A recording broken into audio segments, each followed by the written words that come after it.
یکی دیگه از تکنیک های دعا در کلام اهل بیت که اثرگذاری تصاعدی داره و برکاتش ویژه هست، دعا در حق غیر. یعنی واقعا کسی زرنگ باشه خوب میتونه از این مورد بهره برداری کنه. نوع عبارات تو این روایات واقعا قابل تأمله. تو روایات از 2 برابر داریم تا 100,000 برابر. واقعا قابل تأمله ها. خیلی سادهش این میشه در حق دیگران دعا کنی حداقل 2 برابرش برای خودت محقق میشه. این حداقل ها کف کاره. خودت برای خودت دعا کنی تازه مستجاب بشه 1 واحد دریافت کردی، ولی میگه برای دیگران دعا کردی اون دعا مستجاب میشه و حداقل 2 برابر اون برای خودت ساعت میخوره. لذا عزیزان کسی بلد باشه تکنیک های دعا رو محال دست خالی در بره. این بحث دعا در حقیقت تو سیره اهل بیت هم خیلی پررنگ بوده. زیاد شنیدین حضرت زهرا سلام الله علیها از شب تا به صبح برای دیگران دعا میکرد. امام حسن علیه السلام سوال کرد چرا برای خودتون دعا نکردین؟ فرمود پسرم اول همسایه بعد خونه. امام باقر علیه السلام در این باره فرموده سریع ترین دعا، عبارت رو دقت کنید، سریع ترین دعا برای اجابت دعا برای برادر دینیه که در غیابش باشه و اول برای او دعا کرده باشه. میفرماید در این صورت فرشته‌ای بر او گمارده میشه، به این دعا آمین میگه و به دعا کننده هم میگه که 2 برابرش بر خودت باشه. دقت فرمودین 2 برابرش. حضرت صادق علیه السلام در این رابطه فرموده دعای مؤمن در حق مؤمن بلا رو از اون دور میکنه، روزیش هم زیاد میکنه. اینا برکات دعا در حق مؤمنینه. مجدد حضرت صادق علیه السلام میفرمایند کسی که پیش از خود برای 40 نفر برادر مؤمن خود دعا کنه، دعای او هم درباره اونا و هم برای خودش مستجاب میشه. این دیگه مطلب خیلی واضحه. حالا این حکایت هم دقت بفرمایید خیلی جالبه. علی ابن ابراهیم از پدرش نقل میکنه که عبدالله ابن جندب رو تو عرفات دیدم، پیوسته دستاش به سوی آسمان بلند بود، اشکش جاری بود، اصلا یه حالتی داشت. بهش گفتم من دیگه وقوفی بهتر از تو عرفات ندیدم. عبدالله تو پاسخ گفت به خدا سوگند جز برای برادران دینی خودم دعا نکردم. کجا؟ تو عرفات، زمان خاص، مکان خاص، با اون حال، با اشک. میگه جز برای برادرانم دعا نکردم. گفت برام جالب بود این نوع دعا کردن این بنده خدا و بعد دلیلش رو توضیح داد که من از امام کاظم علیه السلام شنیدم فرمود هر کس برای برادران دینی خود در نبودش دعا کنه از عرش به اون ندا میرسه 100,000 برابر اون برا تو باد. و ادامه داد من دوست نداشتم 100,000 دعای تعهد شده رو به خاطر یه دعا برا خودم از دست بدم که نمیدونم حالا اون دعایی که برا خودم کنم مستجاب میشه یا نه.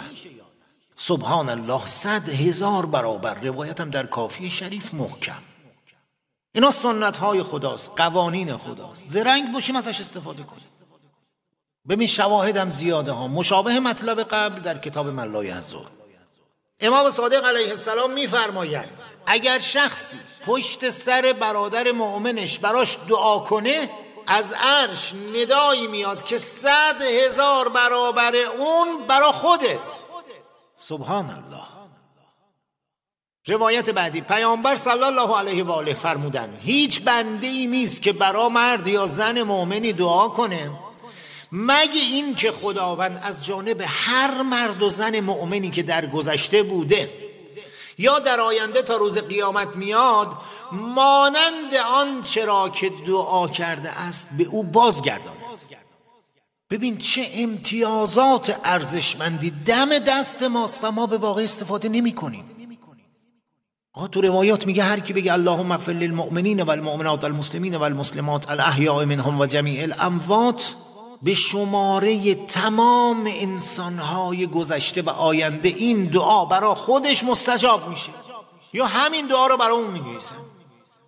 والا خدا دنبال بهونه‌ست یه چیز به بندگانش بده. خدا وکیلی این ارحم الراحمینی شایسته ذات صاحب جلالش نیست. بگذاریم تکلیف واقعا روشنه. آدم عاقل ریسک نمیکنه. دعای مستجاب ضریب خورده رو رها نمیکنه بچسبه به یه دعایی که معلوم نیست مستجاب بشه یا نشه. پس تو هر زمینه میتونیم از این تکنیک استفاده کنیم. رزق، رفع مشکلات، همه خاص منتظرین گرامی خوب میتونن استفاده کنن. در وادی انتظار معرفت میخوای، بسم الله، از خداوند درخواست معرفت کن برای همه دوستانت، برای همه رفقات، برای همه منتظرین. چندین برابرش برای خودت محقق میشه.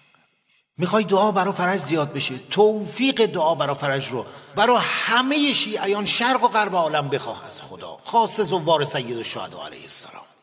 دعای شما تو عالم تأثیر میذاره، هم اونا توفیق پیدا میکنن، هم خود شما توفیقاتت مضاعف میشه، چندین برابرش به خودت برمیگرده. میخوای نامت جزء یاری کنندگان امام زمانت باشه، همینو برای همه رفقات، برای همه شیعیان تو شرق و غرب عالم درخواست کن. اون شیعه‌ای که ته پاکستان و ته هند و ته آفریقا هست از این دعای شما بهره میبره و ضریباش میاد برای خودت. هم کلاس دیگران تو بحث امام زمان آوردی بالا، یار برای امام زمانت زیاد کردی، و هم چندین برابرش برای خودت محقق میشه. امامت قریبه، بسم الله، اینجوری با دعا براش یار زیاد کن. همش هم به زور نیست، اصلا هم به زور نیست که من باید حتما کلاس بذارم براشون حرف بزنم تو گروه باشه. خوبه، ولی از این هم استفاده کن. مطمئن باش اگه از اون بالا چیزی رقم بخوره تمام اسبابش خودش جور میشه. علی کل شیء قدیره، این حرفا نیست، مکرر تجربه شده. وسط بلاد کفر اراده میکنه معارفی رو به یکی برسونه، خودش اسبابشو جور میکنه. به چه زیبایی! خداوند ارحم الراحمین و اکرم الاکرمین و وهابه، خزانه های رحمتش هم خالی بشو نیست. نگران نباشی، بخوای، منتظر بهونه است ببخشه، بخوایم ازش، اینم راهش. و خاتمه کلام، بالاترین کلاس این دعا، یعنی دعا در حق غیر، همون دعایی میشه که شما برای امام زمانت انجام میدی. صاحب مکیال به زیبایی تمام این مطلب رو آورده. این برکات دعا برای فرج 90 مورد که وقتی آدم میبینه تعجب میکنه، به خاطر همینه. دعا در حق غیره، ولی چه غیری؟ چه کسی مؤمنتر از امام عصر علیه السلام؟ چه کسی مهمتر از امام عصر علیه السلام؟ چه کسی نورانی تر از امام عصر علیه السلام؟ دعا میکنی برای فرجش، این ضریب ها شامل حالت میشه، بعد اون برکات دعا برای فرج شامل حالت میشه. بعد شما برای کی دعا کردی؟ برای عزیزترین شخص این عالم دعا کردی، برای کسی که مستجاب الدعوه هست دعا کردی، در حقت دعا میکنه، اون دعا دوباره تو رو میاره بالا. لذا چیزی بالاتر از دعا برای فرج و خدمت به امام عصر علیه السلام وجود نداره. خودمون رو معطل نکنیم. دعای مستمر، دعای با حال، با برنامه، نه اینکه یه جایی اللهم عجل بگن و منم یه آمینی بگیم رد بشیم. نه، این دیگه اون اثراتو نداره. برنامه داشته باشیم برای اماممون، روزی 5 دقیقه، نه زیاد، 5 دقیقه، 5 دقیقه‌ای که دلمون باشه، 5 دقیقه‌ای که توش فکر کار و کاسبی و این چیزا نیاد، هیچی نیاد، خالص 5 دقیقه در روز بذاریم برای امام زمانمون، مستمر حفظش کنیم، بعد برکاتش رو ببینیم.